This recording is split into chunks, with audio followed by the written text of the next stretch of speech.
Well, good afternoon again, and we'll go ahead and get started with the next presentation as we continue the theme of NextGen 911, talking about preparing for that in a regional approach. So we have Wendy Peliquin with GIS Inc., and with that, I want to turn it over to her. 20 minutes. Thank you, Jason. Yep. Good afternoon, everybody. Thank you for joining me today. I know late afternoon sessions can be a little tough when you've been around the other sessions all day and eaten a good lunch. So today what I'm going to do is talk to you about Roanoke Valley and their regional approach to NextGen 911. And so the participating organizations as part of the Roanoke Valley were the County of Roanoke, the City of Salem, and the City of Roanoke. And as you have three separate organizations, spoiler alert, they all had three separate GIS systems, data schemas, and CAD systems as well. So really, what was the purpose of this project for them?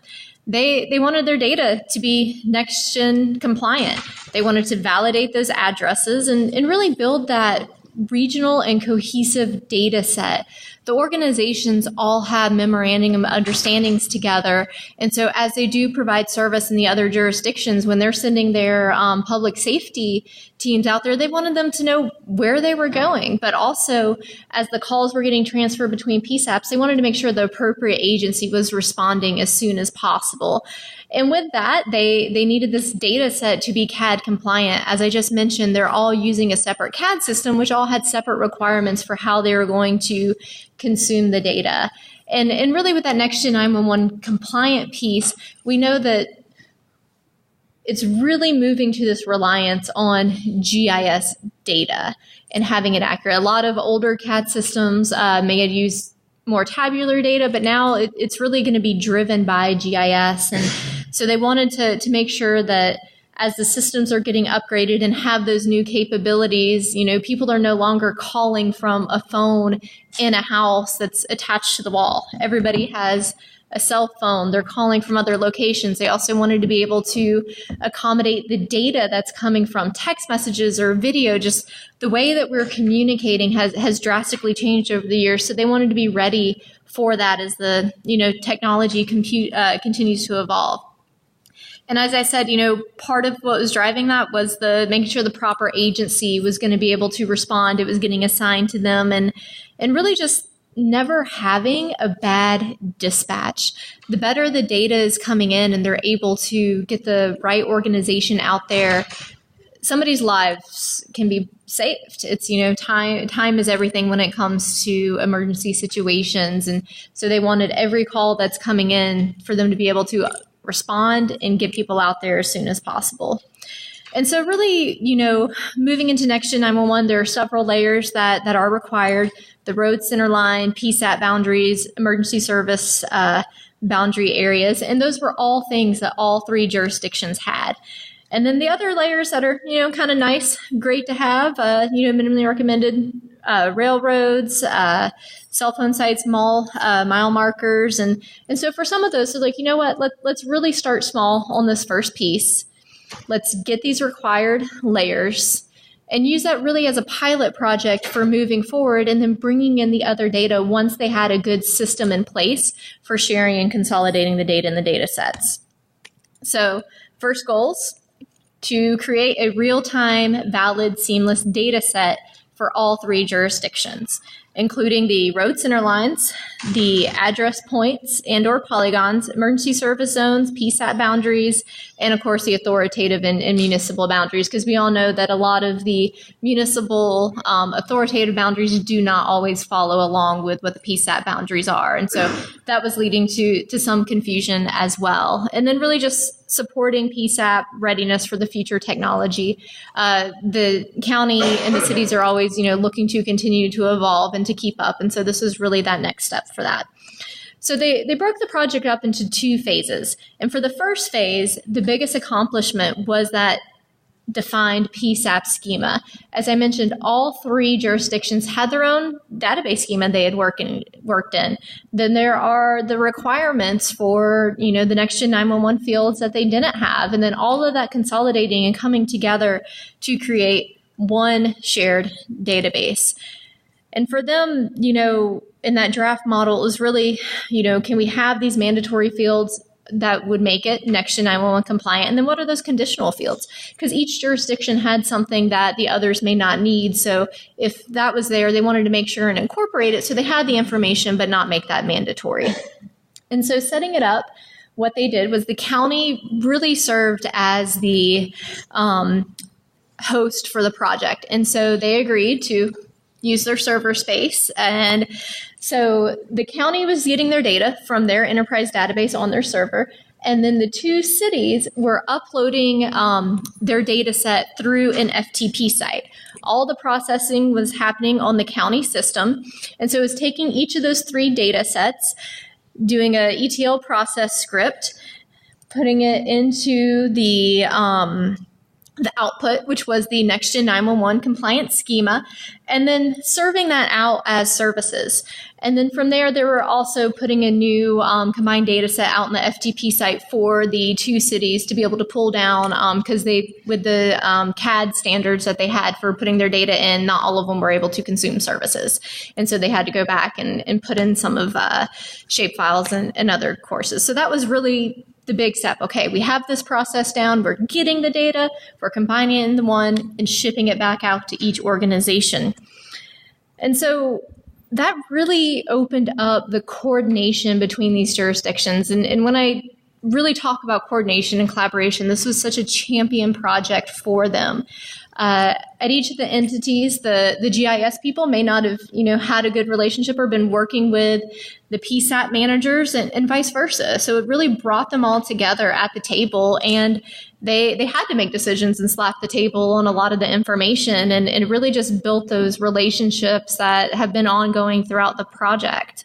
And so the coordination, they had that PSAP schema. It was NextGen 911 compliant, and they did a lot of project documentation because they wanted to continue to be able to update and maintain this. And as they're bringing in new data, add that into the data schema. But really long term, the Roanoke Valley, the three of them, it's not enough. There's 6 or 7 other organizations that are around their boundaries. So they wanted to have a method that in the future they could bring those in, and really as I mentioned, that collaboration was key when it came to that conflict resolution and correcting the data.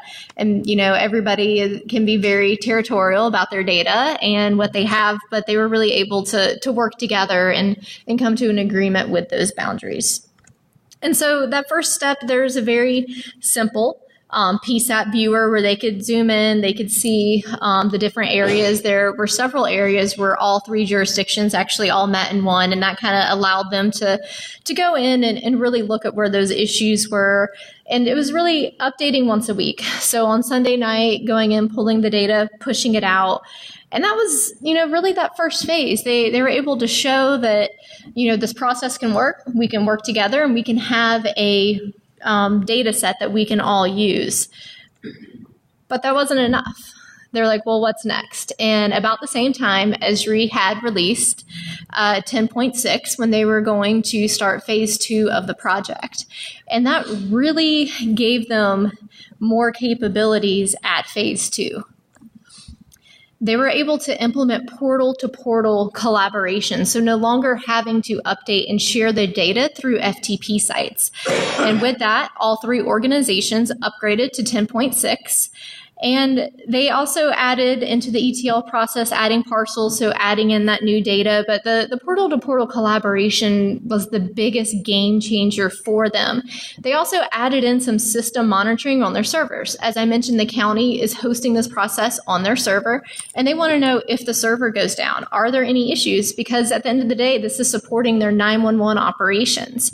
They've also added in some enhanced business intelligence. So now that they have the data, they're using Data Reviewer, and they're able to track these errors, improve that data validation, because we all know in every case, there's going to be an exception to the rule.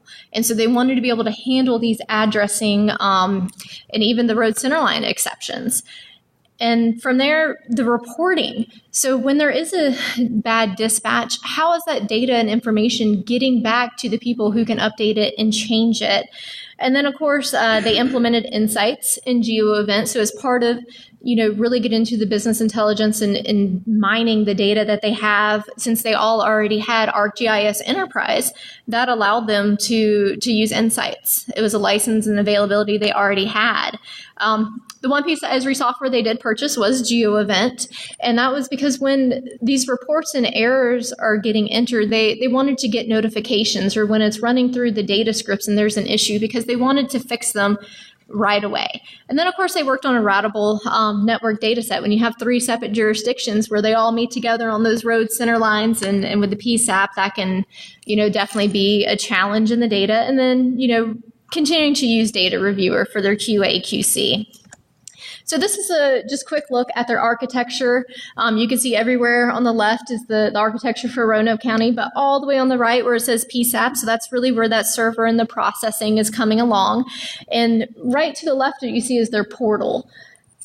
And then for the city of Roanoke, it's very similar. So their portal, you can see connecting to Roanoke County portal for that portal-to-portal collaboration, as well as for the city of Salem.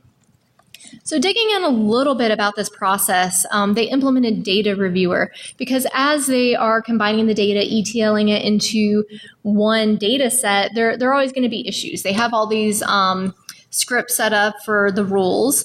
And so really that whole process, the data, you do the topology, you clean it, you ETL it, put it into the data set, and really kind of kick it back and forth to be able to identify those errors. So as they're updating their PSAP boundaries or other polygon data, are there overlaps? Are there gaps? Are there things that are outside of that range? And so Data Reviewer is able to look at those rules and make sure that then the data that they are putting in is going to be clean and it's going to work.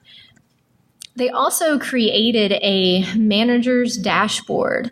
So the PSAP managers could log in using their credentials into Portal and view this dashboard. They could see, how many total errors were reported throughout the process, track that over time, look at the error type.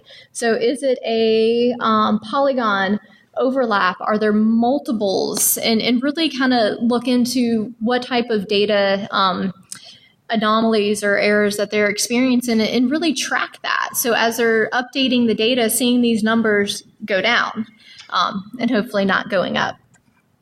But as I mentioned, the never having a bad dispatch was one of their really biggest goals. So they wanted to find a way to find out if there is a bad dispatch. Well, how do they get that information and put it in from those that are working and from the dispatchers in the office?